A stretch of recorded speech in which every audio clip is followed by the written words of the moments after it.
Folks, Why Would You Ask That is a podcast that answers some of the weirdest questions. A lot of those are inappropriate for some listeners. If you're squeamish, easily disturbed, or just having a bad day, this may not be for you. But if you've got to know the answers like we do, stay tuned.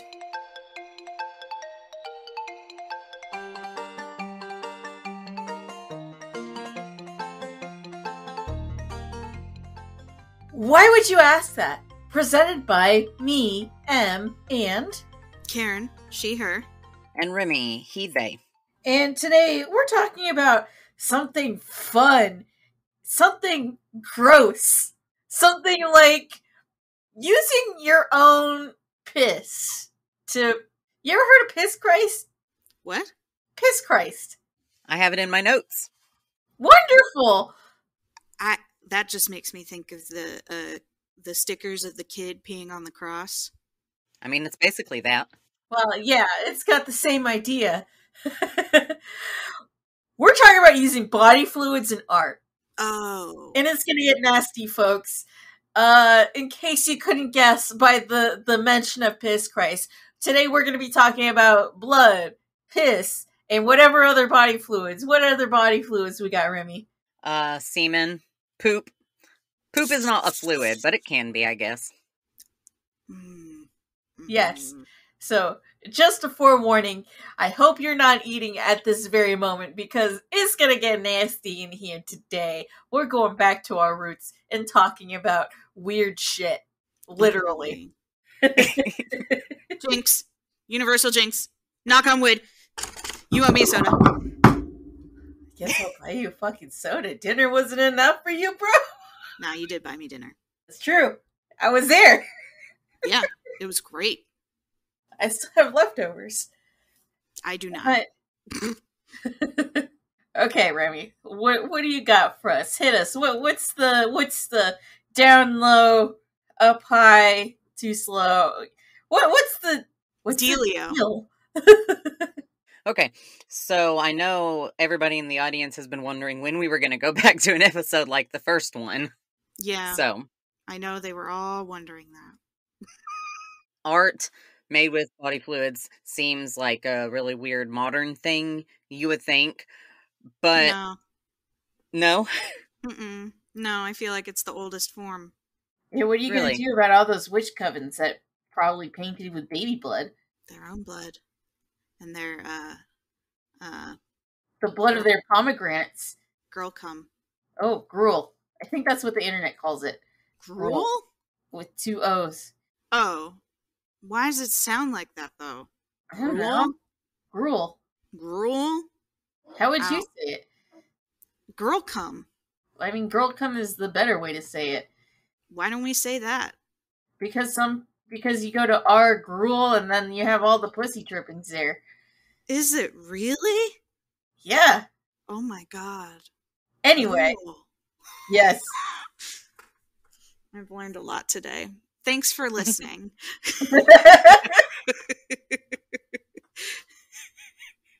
So. You'll get your sex education and your random facts here today, folks. Mm-hmm. So, yeah. In the event that you think that this would be some sort of weird modern thing, it's not. Karen thinks it's probably the oldest kind of art. I don't know what Em thinks. Em started talking about something else. Oh, yeah. I think it's old, but maybe not the oldest. Okay. Depictions of bodily fluids in art go back as far as Mesoamerican civilizations and come up throughout history. So there's a really famous Mayan lintel from the year 709. I have it in one of my 20 open tabs. Lentils. Here Like the it food? is. Hey, that's me! Wait, what's going on here? That's not me. I don't know what's going on. I should never say that if I can't understand why that would it. Hold on. I want to try and interpret what is happening. Me and my bitch ass. Em, you tell me why you think it's you first, then Karen interpret it second. Well, it's me is a funny thing to say. Okay. Now, what is going on? Now, Karen, you interpret it. Okay, it looks like a either he's a deity of some kind, or he's a religious figure like a priest or something like that. And he's got this like staff with a whole bunch of prongs at the end. It's all heavenly and shit. Yeah, and then he's got a guy kneeling in front of him who's holding a rope that's coming out of a basket, it looks like. And he's licking the rope on the way out. Did we mix up podcasts? And he's also got a really nice headdress. So I'm going to say that he is also some sort of leader. For some reason, this makes me think of a coronation. Why does the rope have thorns? Does it? Yeah.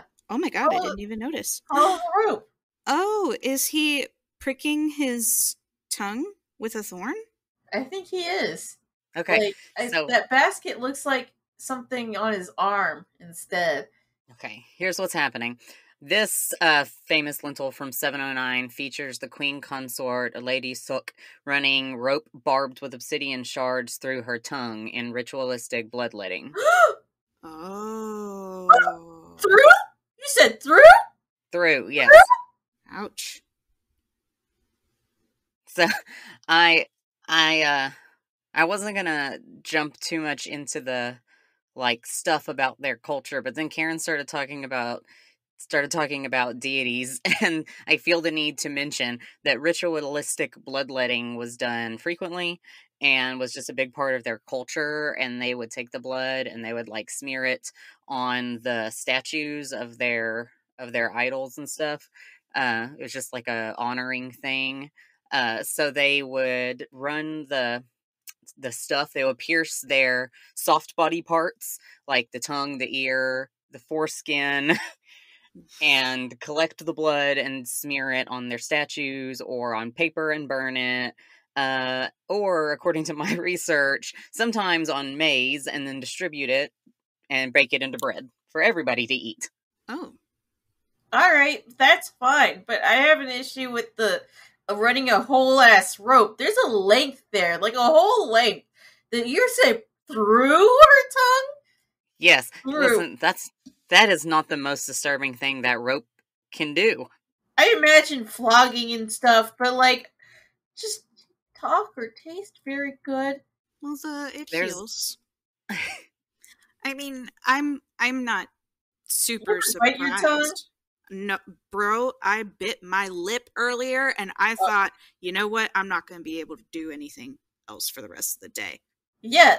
So what? You sound so just cool with the idea of just running the blades, so rope blades through your fucking face, and I'm like, no, just beat yourself up like everybody else does. I mean, like Christians do weird shit too. Yeah, it's very true. I'm not gonna say they are.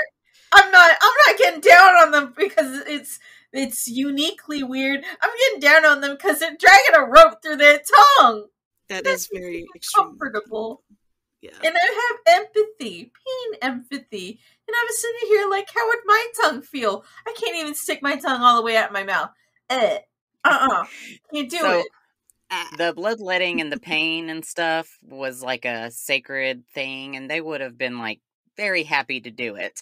As a matter of fact, in my research, it said that auto bloodletting and self-sacrifice, so doing it yourself at home, was probably super common. So it was just part of their day-to-day life, and they thought it was like an honor to do it. So to them, it was like a thing that they wanted to do. So you're empathizing with the pain because you feel bad, but they wouldn't have felt bad about it. This is just a thing. Fucking hurts. It still fucking hurts. Mm-hmm. Probably. But probably if they do it frequently, there's probably a hole there, already. Yeah, but you still gotta get at the blood. There's been depictions of breast milk cascading down the Virgin Mary's bosom in a 16th century painting. There's more literally upwards of 40,000 years ago, tribes in Europe, Australia, and Indonesia painted images of hunters and herders on cave walls using colors with pigments made including blood, sap, berry juices, dried plants, roots, spit, and things like that. So about 40,000 years ago is when we can definitively say people started using body fluids in their literal paints. I mean, I use Yeah. body fluids in my paints all the time. You ever just like lick your brush? Here you go. That's not I- intentional. I think I only did one painting with blood. Oh yeah, I have drawings of blood in some of my sketchbooks. Yeah, I mean, we all had that edgy teenager phase. I mean, You ever not just cut all. your hand and be like, "Oh, damn, what a waste." And then you draw a polar bear.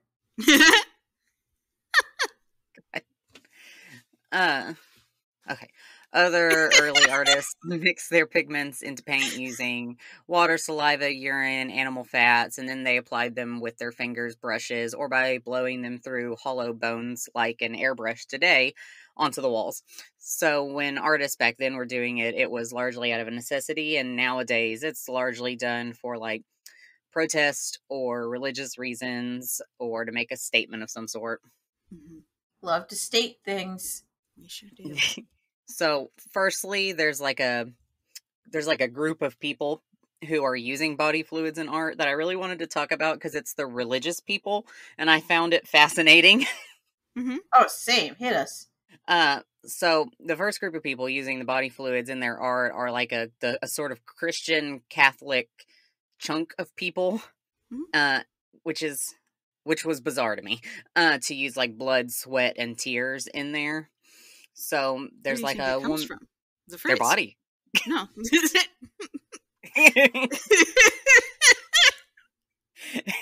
But the phrase, where do you think the phrase comes from? I think there's a song.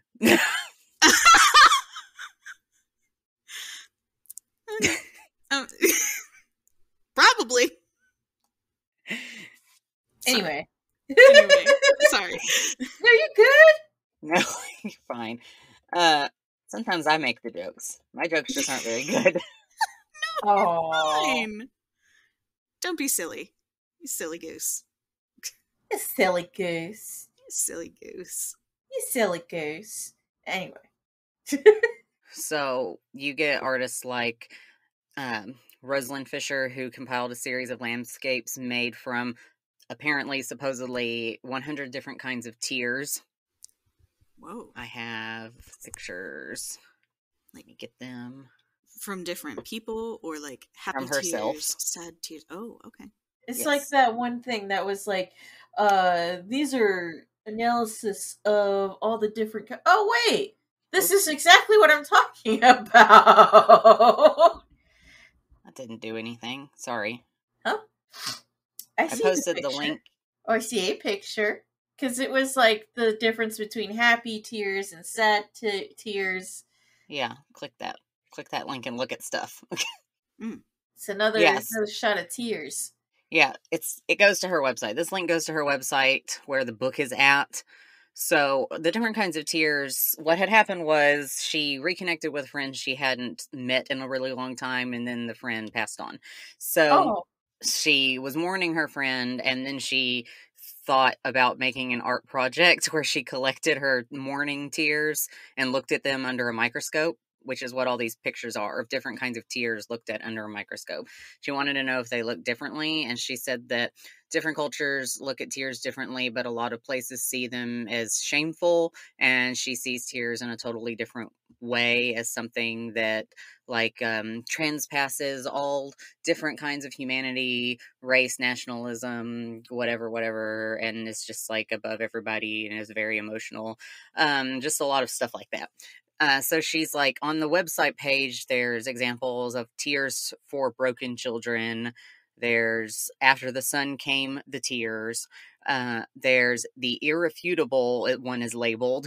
She's been collecting these for a long time. If you look at the copyright dates, like What It Meant Long After a Time Forgotten from 2013. In the End, It Didn't Matter, number 65 from 2015.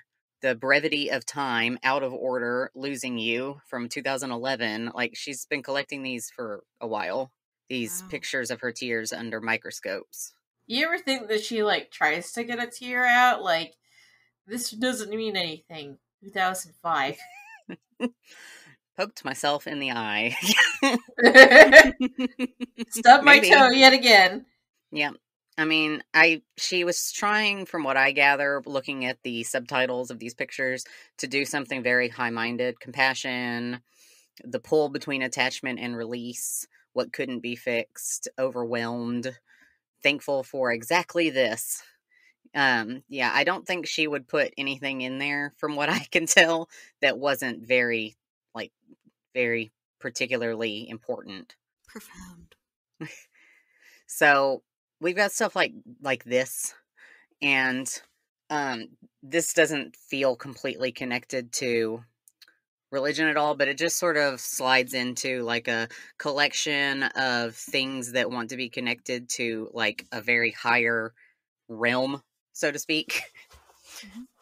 And it slots into this tradition of people in a religious category using these bodily fluids to try to do something with their body to connect it to like a higher realm again, because it's not necessarily all like Christians and Catholics. A lot of them seem to be, but I can't definitively say they all are, because I can't look at every artist ever in the entire world. Mm. My research isn't that good. It's okay. Your research is fantastic. Very good. So this tradition, from what I can tell, goes all the way back to a piece of cloth that supposedly touched Jesus as he was walking down the road to his death, called the Veil of Veronica. Veil of Veronica.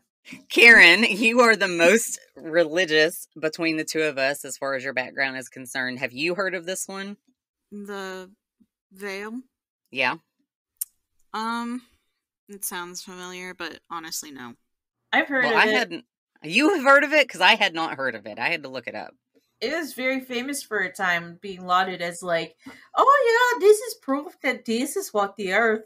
And then, you know, people would have it around. 'Cause I used to look at a lot of those kind of things. Now, are you sure you're not? Are you sure you're not thinking of the Shroud of Turin? Maybe I am. Because that's a totally different thing.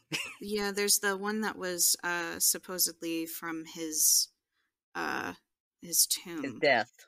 Yeah, his death. Like the cloth that they wrapped him up in. I'm thinking of the one he literally put his face on and somebody came and was like trying to help him. So the Veil of Veronica, he was walking down the road, yeah, and a woman came over to him while he was carrying the cross and was like, let me wipe the tears and the sweat from you, and wiped his face, and then when she pulled it away, it had an imprint of his face on it. Yeah, that's what the Veil of Veronica is. Oh. Good for you for knowing it. So, yeah. I didn't know it. I just know certain random things. When I looked it up, I went to the Encyclopedia Britannica, and the Encyclopedia Britannica doesn't even have an entry specifically about this thing. Wow, really? I had to click on a link to Saint Veronica, and somewhere nestled in information about Saint Veronica was a single paragraph about this object. Wow. Yeah, I mean, it's not really something that I grew up being taught about. It's such a weirdly obscure little piece of cloth. So, according to this legend, that happened. This woman wiped the sweat and tears off of Jesus's face, and then he did a little last minute miracle and put his face on the cloth. And I don't know why that seemed important to him. And then the cloth could heal people after that. So she healed a single person and then gave the cloth to the Pope. Sure, Right. why not? Jesus was probably up there going like, what are you doing? What are you doing? It's not for him. It's for the people. God damn it. God fucking damn it. And then God's like, what? Huh? Okay. Yeah. And then, of course, the Go play more catch. famous of the two. Go and play catch. Yeah. So the more famous of the two is the Shroud of Turin, which is the length of linen that supposedly was Jesus's burial garment. On it is portrayed two faint brownish images of the back and the front of a gaunt, sunken-eyed man. This is the one that I had heard of. Didn't, I don't care about it so much, but people in that faith super cared about it. So it's got like the laid lengthwise man on it, but it's also got the image of like supposedly part of Jesus's like head, face on it.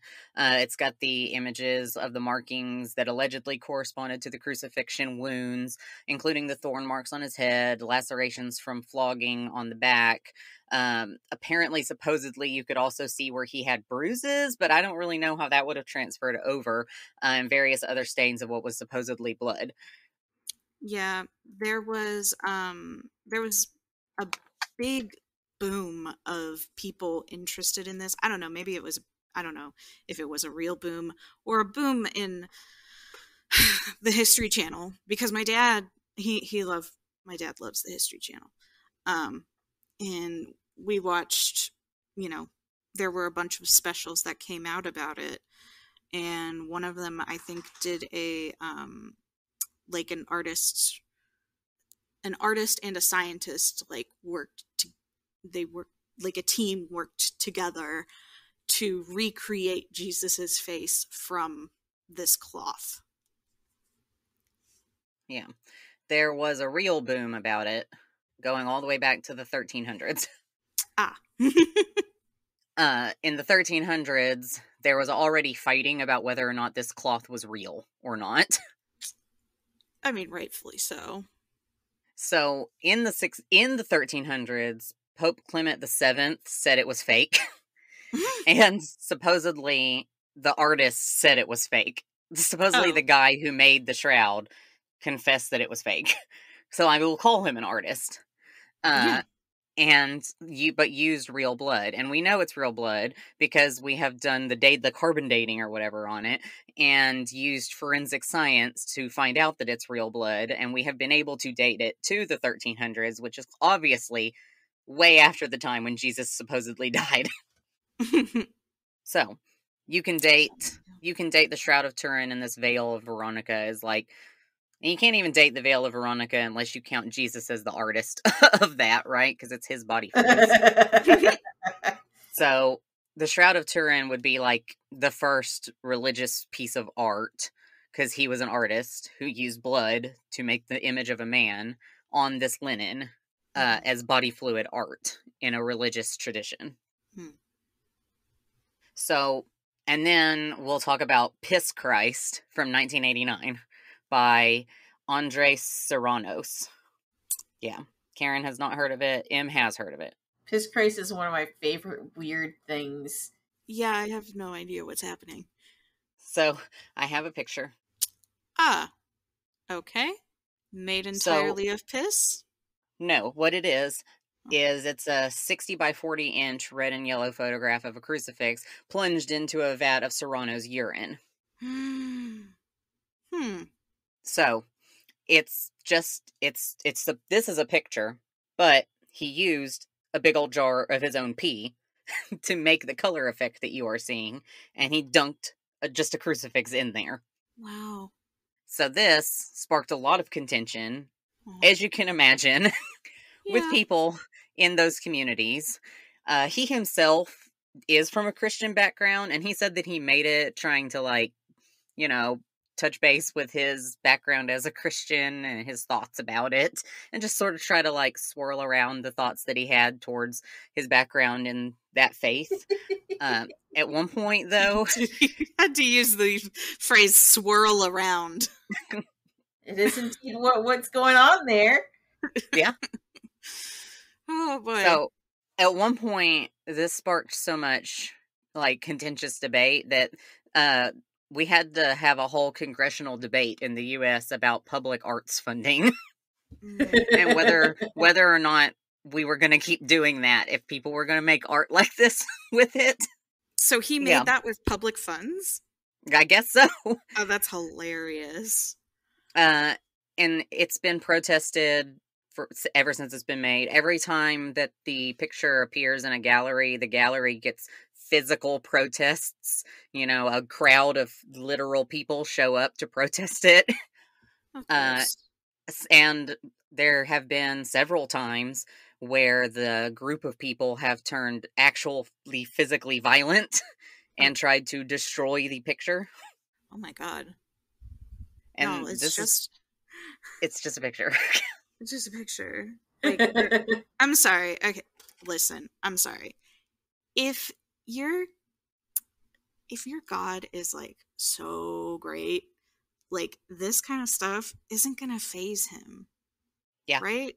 Like Yeah. that's what always kind of like got me feeling like about God, because I'm like, if he's such a big deal, why does he care? I feel like, just kind of like if he's a really all powerful being, like that kind of stuff really just doesn't bother him. Yeah, and so on Palm Sunday in 2011, the physical violence towards the picture hit like a peak when Catholic fundamentalists attacked and destroyed it with hammers. Oh my god. So the artist says, quote, "The thing about the crucifix itself is that we treat it almost like a fashion accessory. When you see it, you're not horrified by it at all, but what it represents is the crucifixion of a man. And for Christ to have been crucified and laid on the cross for 3 days, where he not only bled to death, but he shit himself and peed himself to death. So if piss Christ upsets you, maybe it's a good thing to think about what happened on the cross." End quote. Yeah, absolutely. Supposed to be some deep shit. Yeah, that was also something I never really thought about until I reached adulthood. But like, we use the thing that killed the guy as a symbol. I'm like, maybe we should reconsider. Yeah. So for the people using body fluids in the religious art community, whether they're doing it in like a very highly trying to like touch the higher realm sort of way, like the tears are doing, or they're making a like real punchy statement like Piss Christ is doing, they're just sort of joining a long-standing tradition of using fluids in their art. And so the second group of people who use body fluids are the ones that I think most people expect to be, and that's people trying to use it for expression and rebellion of some sort. Mm-hmm. So let's talk about masturbation and semen. Woohoo! My favorite. So we've talked about semen, obviously, in the very first episode when we talked about the guy who cooked with his own cum. So now we're going to talk about Marcel Duchamp, who put his on a little bit of black satin in 1946 for a Brazilian diplomat's wife. This is the guy who did the urinal. It is the guy who did the urinal, yes. What? Bro, kept doing weird shit. Everything he did was weird. So this is his little piece of art that he did. What? Yep. He made this bit of art for a Brazilian diplomat's wife named Maria Martins. Yes, it's semen on black satin, made in 1946. That is disgusting. Yeah. He made that for a guy's wife? Yes. That is just straight up nasty, bro.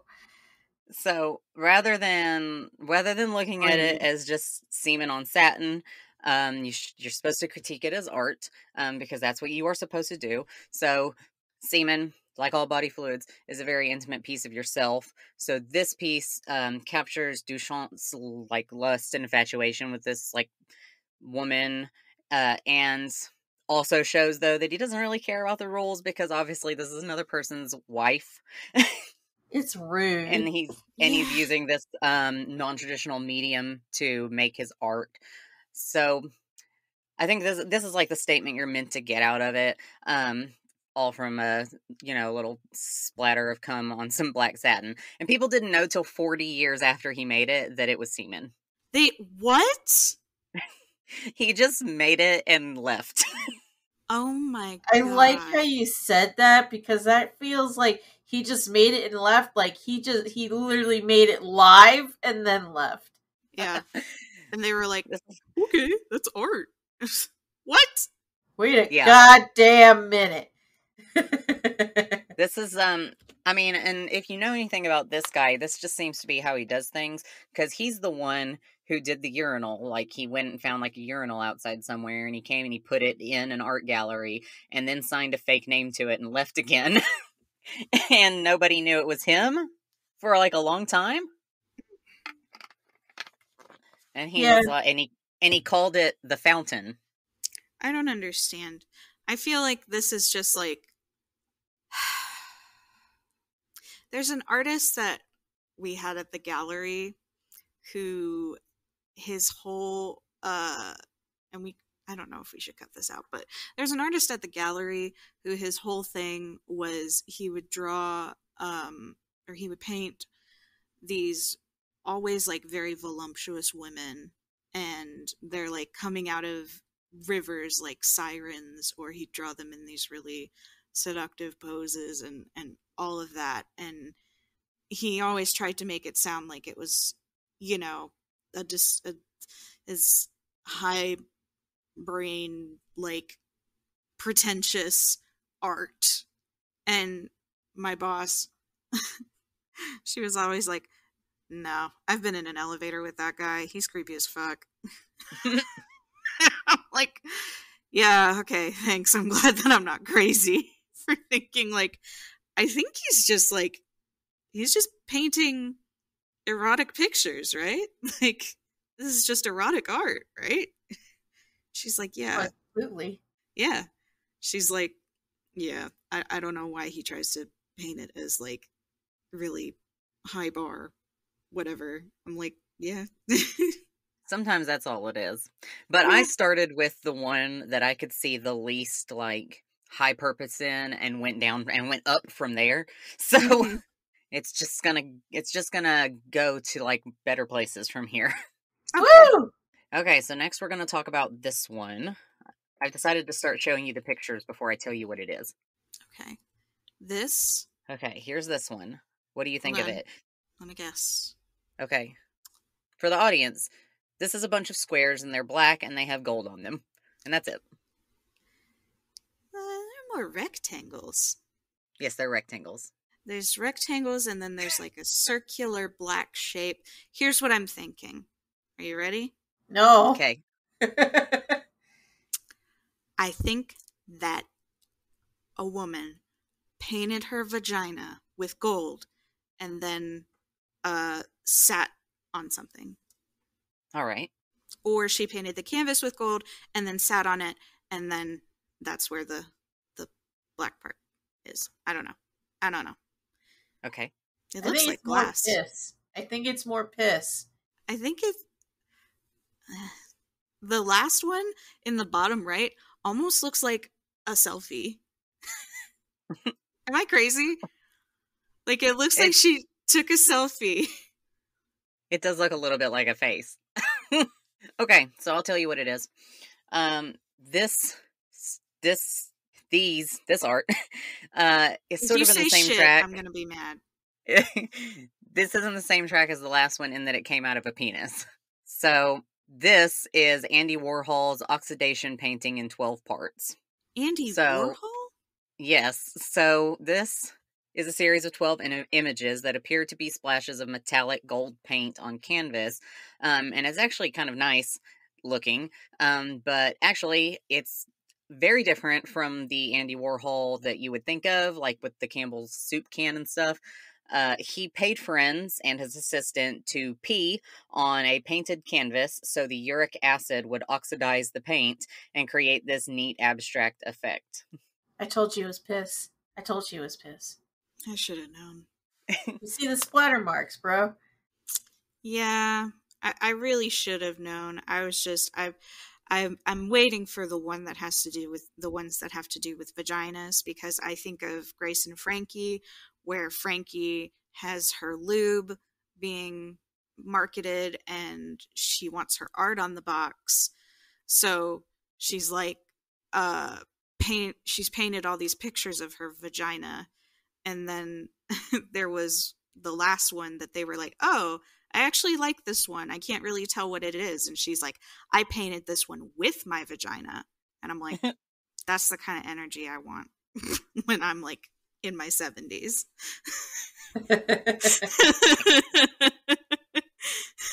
I haven't Sorry, watched that show I'm yet, just. but it sounds good. It's Okay, so yeah. for Warhol making his piss paintings, these at least, because he apparently made some before this one, but then he decided not to show anybody. So these that we do have were supposedly a statement against artists like Jackson Pollock, who did all the like drippy, splattery, abstract art. Life I was like, magazine. I'll show you. Yes, I'll show you. Life magazine had declared Jackson Pollock the greatest living artist in America. His abstract art had cemented the abstract expressionism style as the most important artistic style as a visual expression of freedom, since the body and bodily movement is crucial in the creation of the painting. So supposedly Warhol was like stirred by stories of Pollock like urinating on paintings he gave to clients that he didn't like, and also in somebody's fireplace after he got into a fight over a mural he was doing. So Warhol just was like, this is stupid, this is so much macho nonsense. And so he was like, Pollock's art is based off of like this very macho aggression, and he makes it with such macho aggression. So he played with this like phallic symbolism by literally substituting his paintbrush with his penis. That's incredible. I'm not as mad about these pieces anymore. Yeah, so he was literally like doing some symbolism with his penis, and then he was like, look at my abstract art that I made, Pollock, and it's still beautiful. Yeah. Nothing And frankly, it is better still than it's still beautiful. Like, I mean, So- I thought it was vaginas, so there you go. so next we'll move away from the penis, and we will talk Yay. about Piero Manzoni's famous work called Merda de Artista from 1961. It sounds lovely. It translates basically to artist's shit. Yeah. Is it a French artist? Wait, who? Piero Manzoni. Oh no, he's not French. It's a physical object. Oh no. Manzoni filled 90 cans with his own poop. No. Yes. When you said we were getting away from the penis, I was excited, and now I'm not. I would rather go back to the penis. You know what this reminds me of? What's that card game? Cards Against Humanity. When they had the bullshit bundle. Yeah. Yeah. Yeah. Remy, you heard of the bullshit bundle, right? No. Let me pull up a thing real quick, because they had to get around the thing where they couldn't mail poop. Oh. So, okay. So, Cards Against Humanity did a thing in 2014 where they just decided to make a spectacle. I think it could be considered art.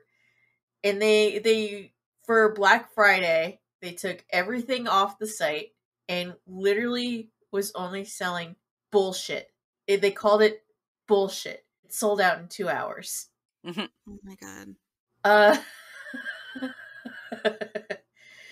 So I'm just gonna send a picture to y'all. It's literally poop. Wow. It's literally poop. And then like there it was $6 a pop. I could get you poop for free. Yeah, the proceeds actually went to Heifer International, which is, a charity that gives nice. livestock to communities. I donate to them once in a while. They still call me, and I'm like, I'm so sorry.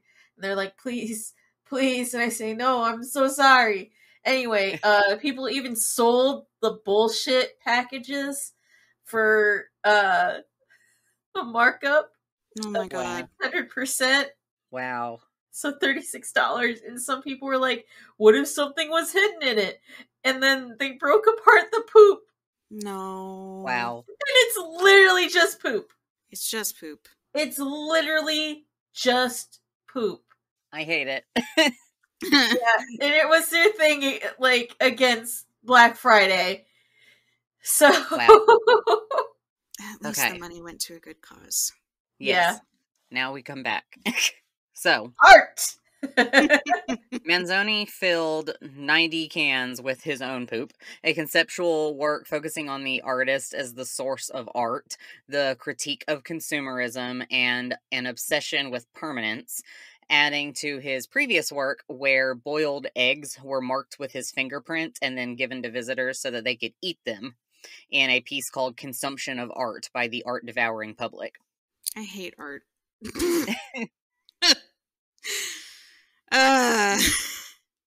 So they're, as far as I'm aware, sealed up really tight. The only incident anybody has had with it is that one time one can leaked. Ew. Yes. But this artist uses his body as a material source of his work and a concept in his art to make a social statement about it. Really frequently, but one of those cans sold for $160,000. So obviously they didn't listen, whoever bought it, to the message about consumerism. So Yeah. So now we turn. This picture's probably going to gross you out. I'm not sure. I mean, I did put in a literal picture of poop. Well. Okay, so now we are going to turn to this one. Ooh, that's creepy. That looks like frozen blood. Yeah, that is what that is. Now we're turning to Self by Mark Quinn from 1991. Putting themselves more concretely into their art, making a comment on that is often part of using their bodily fluids, but Mark Quinn really took it to a new level when he literally made a bust of himself and drained several pints of his own blood and then filled up the bust with it and froze it. Oh no. That's a lot of blood. Yes, and this is an ongoing project.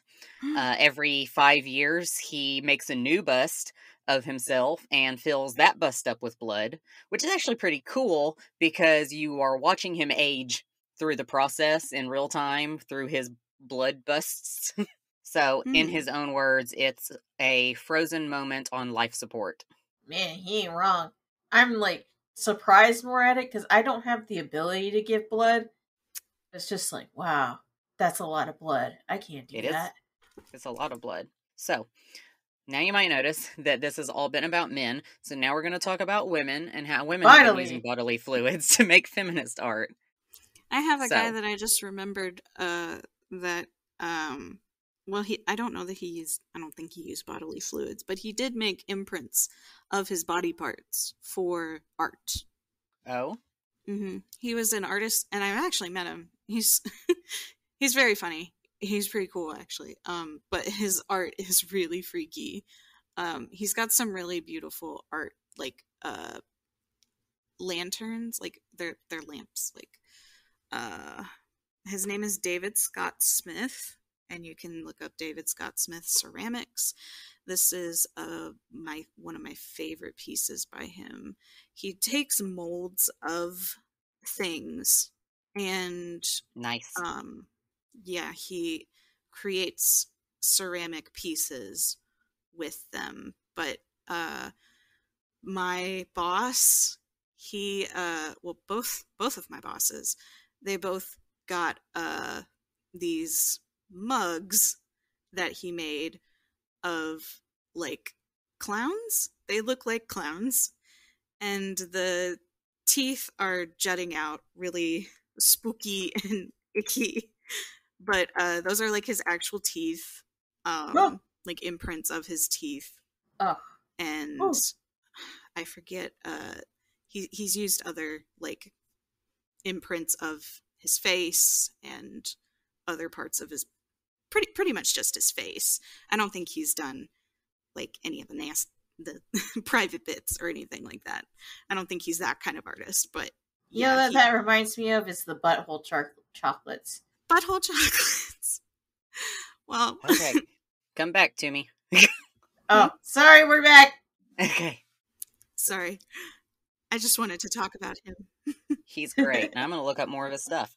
So while we're talking about blood, the 1970s and 80s saw the emergence of period blood art in association with the women's liberation movement. German-born American artist Kiki Smith's 1986 work Game Time and Untitled both critique a societal fear of bodily fluids, particularly in light of the AIDS crisis. Game Time, in particular, engaged with AIDS. The work consists of 12 jars of human blood, supposedly, or blood at least, stacked on a shelf that reads, "There are approximately 12 pints of blood in the human body." So, Whoa. here's a picture. Jesus Christ. Holy shit. Yeah, it's very stark to look at. Yeah. It's Makes black and white. think. Makes you think, and that's what the point is. It's horrifying. And then the Untitled exhibition showcased 12 large glass jars labeled with different fluids. That one is a thing you actually have to click on. These labels are of different fluids, including blood, tears, diarrhea, pus. The jars are empty, allowing the viewer to see their own reflection in them. The work plays on the idea of a concept called the abject, which refers to how we react when our selfhood is threatened by a visceral reminder like vomit or a corpse of our horrific bodily form. Then up in the 90s, in 1993, Janine Antoni, or Antony maybe, presented her sculpture Gnaw. Here we go. Nah, thanks. This is also a website. GNAW. Oh. Which used... Oh, okay. Whew, which that used is not poop. It is not. 2 600-pound minimal cubes, 1 chocolate and 1 lard, that she aggressively bit into fragments using her saliva and her teeth to carve out other objects. She stated that the lard sculpture stood in for the female body, and it just sort of added this like cannibalistic dimension to her critique of cultural perceptions of femininity. Wow. Later in that year, she also did an exhibit called Lick and Lather, in which she licked busts of herself that were made out of chocolate and then used her spit to reshape them. Well, her work is working because I am very uncomfortable. You know what this reminds me of?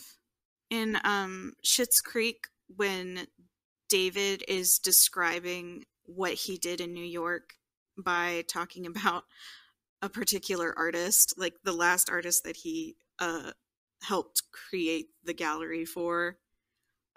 She's a performative artist, and while her work was on display, she at opening night she breastfed the crowd wearing the mask of a fawn, and it was a comment on classism and the social structure. And I was like, what? Listen, that's a funny thing for a show, but if we actually manage to finish this in time, I'm going to tell you a very brief story about the grossest thing that I read today writing this, and it was a piece of performative art. That included body fluids. So, okay, here's this. Next, we have this bit of art from Ingrid Berthen Moyne, and her work is called Red is the Color. This is a series of 12 women wearing their menstrual blood as lipstick, meant to represent a calendar of the 12 months of the year. For this work, she's labeled each picture with names like Forbidden Red, Action Red, Rouge Pur, and so on, and the images are meant to be sort of like wearing war paint, she says. And in the words of a journalist named Polly Allen from a website called Bitch Media, quote, "A trick played on sleazy men who get too close, generations of women having to hide their biological functions monthly and being scared of telltale red stains while simultaneously painting on crimson lips that meant something else entirely, that you're feeling confident." Wow. End quote. Huh. I'm not mad about this one. This one, I actually kind of like. Yeah, same. I mean, it sounds gross, but also like, I don't know. I'm not as scared of my menstrual blood as probably guys are. Yeah, I mean, I haven't bled in many a year. Same. The wonders of medicine. So. And then finally, I'm going to end you with something not gross. This one right here, which at first glance, you're going to be like, where's the body fluids in this? This looks like a map. So this one's really cool. This came from two artists, Daniela Kostova and Olivia Robinson, who harnessed bodily fluids for the betterment of mankind by inventing sweat batteries. Sweat batteries. So the two of them used sweat harvested from volunteers wearing special suits to power this world map made up of LED bulbs. What? And this project was called Waste to Work, Every Man's Source. What? Yeah. Shit, bro. And That's along with this artwork, it not only includes the map, but there was also a video that came with it of the sweat being collected and a display of the sweat batteries themselves. So the artists have since gone on to create similar works, one of which depicted anxiety levels in New York City using data collected from the New York State Labor Department. Their art is meant to explore the relationship between work, sweat, pay, and unemployment. That's what they're working with. Wow. Well, I'm a fan. Yeah, that one's pretty cool. Yeah, so it's body fluids in art is gross, but also people are using it for the most part to do really cool things for the most part. For the most part. I love you that. You can do you can make a lot of like really cool statements by selectively using body fluids in your art. But there are some things on my list here that obviously are a little much, but a little, a lot of much, a little bit. But there's a lot of other ones that are really cool and are doing like really good things, making good statements. Yeah, and I love my favorite ones are always the ones where the people consuming the art kind of disregard the purpose of the art and go entirely against what it is. Mm-hmm. Yeah, the Pope one. Like, some people are just fucking ridiculous, bro. So what's the really, really gross thing? Oh, do you want to end the podcast now? Because I don't want to put it in the podcast. Oh, okay. You heard it here first, folks. We're going to talk about really nasty stuff. And I really want to know what this is. So, good night, everybody.